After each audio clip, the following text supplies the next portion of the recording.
FileMaker Pro 17 a amélioré un certain nombre d'actions dans les scripts. Ces améliorations concernent en premier lieu l'exécution de scripts.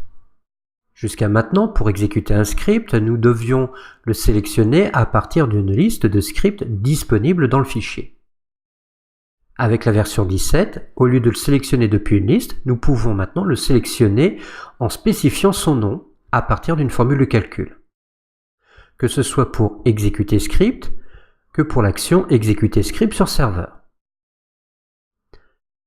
De la même manière, toutes les actions qui permettent d'enregistrer des données sur le disque, comme exporter le contenu de la rubrique, enregistrer un lien snapshot, exporter des enregistrements, ou sauvegarder en Excel ou en PDF, et aussi enregistrer une copie du fichier sur le disque, toutes ces actions de script voient un nouveau paramètre s'afficher, celle qui nous permet de spécifier à FileMaker la création de dossiers de sous-répertoire si ceci n'existe pas dans le chemin spécifié dans les paramètres.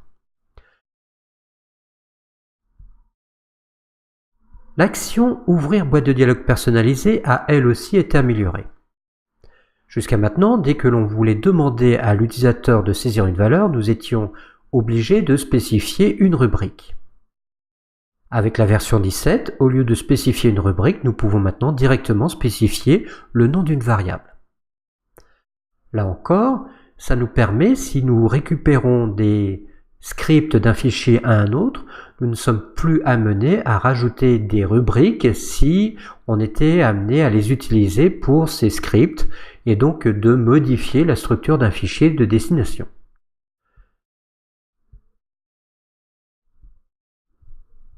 Si nous utilisons des actions qui sont appelées à l'aide de fonctions apportées par des plugins, si le plugin est manquant sur le poste, nous voyons maintenant très clairement dans le script un message qui nous indique que nous utilisons une action de script, mais d'un plugin qui n'est plus présent sur le poste.